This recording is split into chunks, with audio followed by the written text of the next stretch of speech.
La valoración de un hijo o hija de quien se sospecha una condición de autismo suele representar para la familia un camino largo por recorrer, ya que generalmente los médicos solicitarán las evaluaciones de distintos especialistas del desarrollo infantil para llegar a un diagnóstico. El proceso de evaluación puede llegar a ser difícil y cansado, pero hay un punto en este proceso que suele causar confusión en las familias. Me refiero al uso de pruebas de tamizaje y pruebas diagnósticas, pues nos hemos topado con casos en los que la familia cree que por haber recibido un resultado positivo en una prueba de tamizaje, ya se puede considerar esto como un diagnóstico.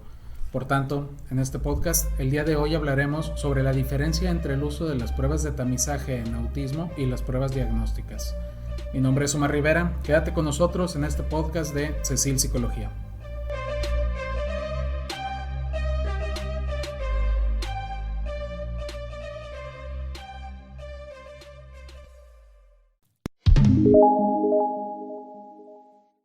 Sean bienvenidos a este tercer episodio de Cecil Psicología Podcast. Pues bien, antes de comenzar de lleno con el tema de la distinción entre las pruebas de tamizaje y las pruebas diagnósticas en autismo, me gustaría contextualizar un poco sobre esta condición, por la razón de que es la primera ocasión que hablemos sobre el tema y es necesario establecer un marco de referencia del cual vamos a partir. En este sentido, quizá algunos de quienes nos escuchan pueden estar muy informados al respecto, pues hayan tenido una experiencia previa en el proceso de evaluación en sospecha de autismo. Sin embargo, estoy seguro que otras personas que nos escuchen pueden desconocer mucho sobre este tema. Entonces, para hablar de autismo, comenzaremos por dar una muy breve descripción de qué es esta condición. El autismo es descrito por la Organización Mundial de la Salud, la OMS, de la siguiente manera.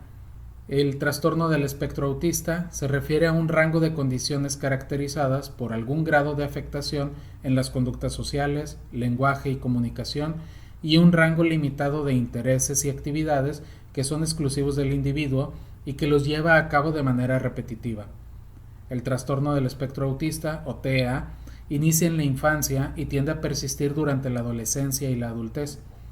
En la mayoría de los casos, las condiciones son evidentes durante los primeros 5 años de vida. Las personas con autismo con frecuencia pueden presentar otras condiciones simultáneas que pueden incluir epilepsia, depresión, ansiedad y déficit de atención con hiperactividad. Además, el nivel de rendimiento intelectual es extremadamente variable y este puede ir desde una alteración profunda hasta niveles superiores. Hasta aquí la descripción de la OMS. Dicho esto, y para fines de este podcast, el punto que vamos a destacar de esta descripción es el siguiente. En la mayoría de los casos, las condiciones son evidentes durante los primeros 5 años de vida. Entonces, es preciso hablar sobre el proceso de evaluación diagnóstica de autismo y en qué momento es que son requeridas las pruebas de tamizaje y cuándo son requeridas pruebas diagnósticas. Primero, el proceso de evaluación diagnóstica inicia en el momento en el que la familia, algún maestro o algún médico identifican en el niño o niña algún aspecto del desarrollo o características conductuales que generan algo de preocupación. Pongamos un ejemplo. Supongamos que la familia Martínez tiene la preocupación de que su hijo no habla nada y ya tiene más de 2 años de edad, además que no voltea cuando le llaman por su nombre y posee un patrón de juego en el que solo utiliza una parte de sus juguetes. Por ejemplo, solo juega con las llantas de un carrito que tiene. En ese momento, la familia Martínez decide llevar a su hijo a una consulta con su médico y éste determinará el tipo de seguimiento que debe darse. En la consulta, el médico puede realizar una prueba de tamizaje del desarrollo y o una prueba de tamizaje de autismo. Estas pruebas también son llamadas pruebas de cribado o screening. Este tipo de pruebas tienen la ventaja de que son fácilmente reproducibles, es decir, son rápidas, son de bajo costo, además que en su mayoría son pruebas estandarizadas.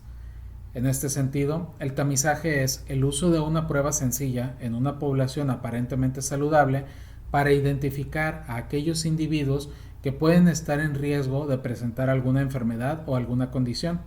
Así, hay pruebas de tamizaje para identificar personas en riesgo de desarrollar distintos tipos de cáncer, diabetes, hay tamiz neonatal para enfermedades metabólicas, tamiz auditivo, tamiz del desarrollo infantil y en lo que respecta a este tema, pruebas de tamiz de autismo. Las pruebas de tamizaje de autismo son diversas, entre ellas están la prueba de detección de trastornos generalizados del desarrollo, PDDST por sus siglas en inglés, para niños entre 12 y 48 meses de edad. La prueba de edades y etapas socioemocional, ASQ-SE, por sus siglas en inglés, la cual evalúa a niños entre 1 y 72 meses de edad. Y la prueba que es más común y que en particular utilizamos en nuestra consulta, la lista de chequeo modificado para autismo en niños pequeños, también llamada MCHAT por sus siglas en inglés. Esta prueba se puede aplicar en niños entre los 16 y 30 meses de edad. El resultado de esta prueba puede variar en un rango que va desde un riesgo bajo de presencia de autismo, pasando por un riesgo medio, hasta llegar a un riesgo alto de presencia de autismo.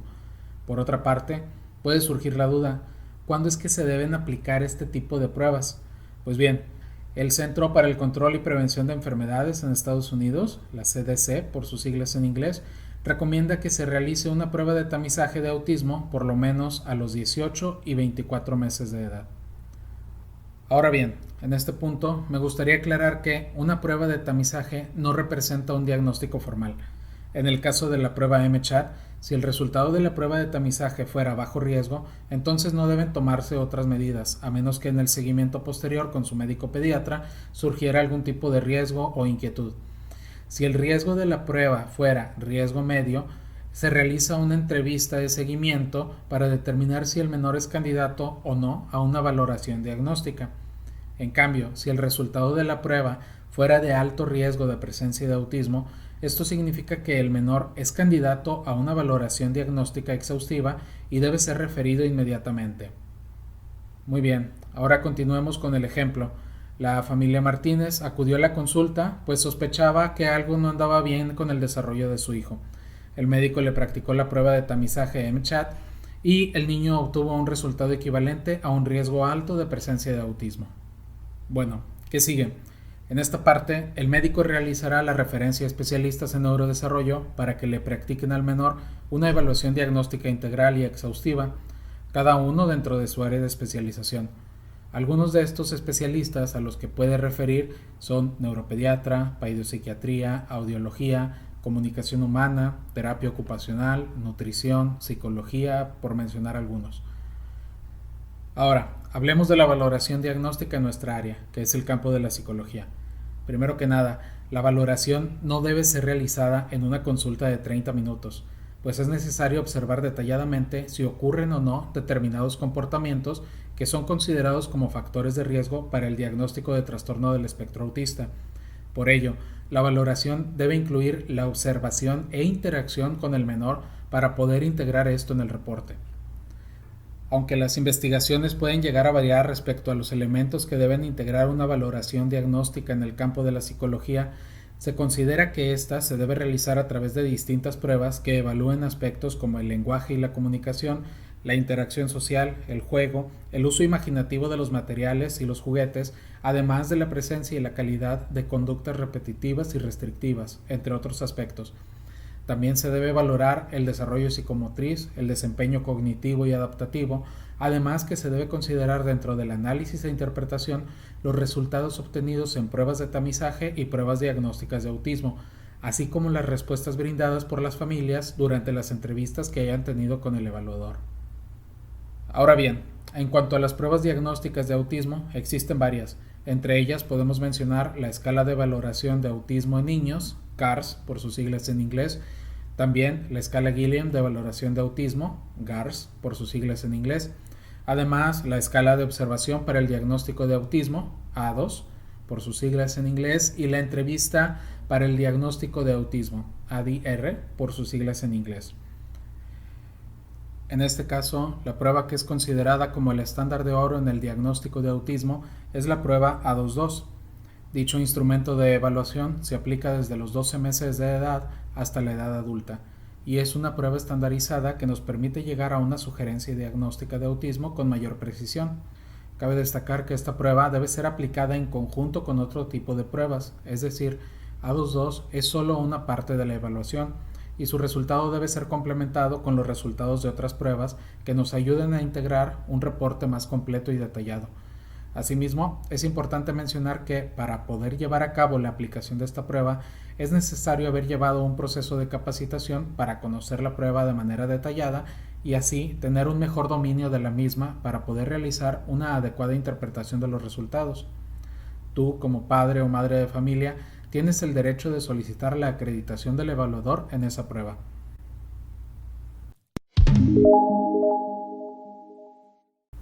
Bien, en resumen, en la evaluación en sospecha de autismo es recomendado realizar primero una prueba que nos permita conocer si el menor es candidato a una valoración diagnóstica. Este resultado no representará un diagnóstico por sí solo. Si el menor obtuvo un resultado de riesgo de presencia de autismo, será candidato a la evaluación diagnóstica. Dicha valoración deberá incluir el punto de vista de distintos especialistas en desarrollo infantil. En nuestro caso, el proceso de evaluación diagnóstica en psicología debe incluir la interacción con el menor y la observación de sus conductas, además de la evaluación de distintos procesos psicológicos, los resultados de las entrevistas con la familia y la evaluación de pruebas diagnósticas de autismo. Por tanto, la valoración no debe ser realizada en una sola consulta. Finalmente, la prueba sugerida para la observación diagnóstica de autismo es la prueba A22, la cual deberá ser aplicada por un evaluador que haya recibido previamente una preparación y certificación en dicha prueba. Esperamos que la información que te hemos brindado en este capítulo sea de tu beneficio y pueda servir para orientarte si es que sospechas que tu hijo o hija presenta un patrón de desarrollo atípico. También te recordamos que puedes seguirnos en nuestras redes sociales. En Facebook nos puedes regalar un like en psicología.cecil. En Instagram nos encuentras como @cecil.psicología y en Twitter nos encuentras como @cecilpsicología. También te invitamos a que te suscribas a nuestro canal para recibir contenido relacionado a este y otros temas. Se despide de ustedes Omar Rivera. Hasta pronto.